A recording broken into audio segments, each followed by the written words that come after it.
remain present, if we could just remain present as awareness, as it's often put, then none of these things would trouble us. We would just see them. Whatever comes up from the body, from the mind, in our psychological arena, memories, anticipations, worry, all these things, sensations, deep felt sensations that then in turn evoke emotions in us and thoughts. All of this, we would be able to transform them, actually, by virtue of just looking at them and seeing them and letting them be. By virtue of remaining conscious, they would in a way become they would just get absorbed by this awareness, this consciousness looking at them and seeing them within itself. But this doesn't happen. This isn't so easily had because of what's called identification. So I would start pointing to this more as helping someone realize this is a big challenge. This is one of the biggest, if not the biggest challenge. In fact, imagination, it starts to happen and we immediately identify with it. And that's why it becomes a problem. That's why imagination remains a problem, because we get identified so easily. So what is this? What's happening? Why does it happen to us as human beings so readily?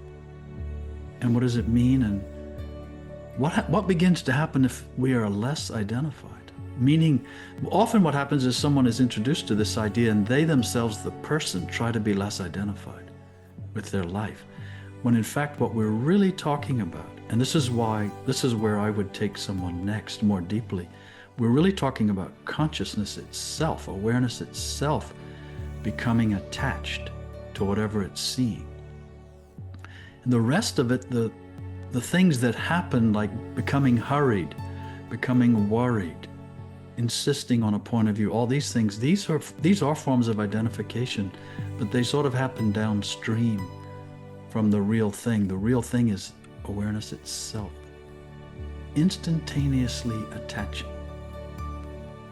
Even right now, the tendency when we speak is for awareness immediately to become attached to not only what we're saying, but to the feeling of ourselves as a person saying it.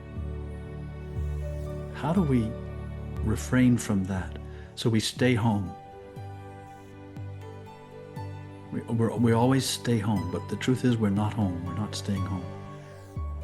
We're always heading out after each thought, after each motion. We follow them out of the house, and then we get in trouble. Actually, this is where it gets quite individual, and when I'm working with people individually, I help them see their specific areas of identification. Because this is a general topic, but it becomes very particular. And it relates to other things we've talked about, such as chief feature. Really, chief feature is sort of the home plate for identification. And this is why it's so difficult to see and why it's so powerful once you do start seeing it. Because now you are really getting into the guts of how identification happens and the particular form it takes when it does happen. And this becomes more demanding internally.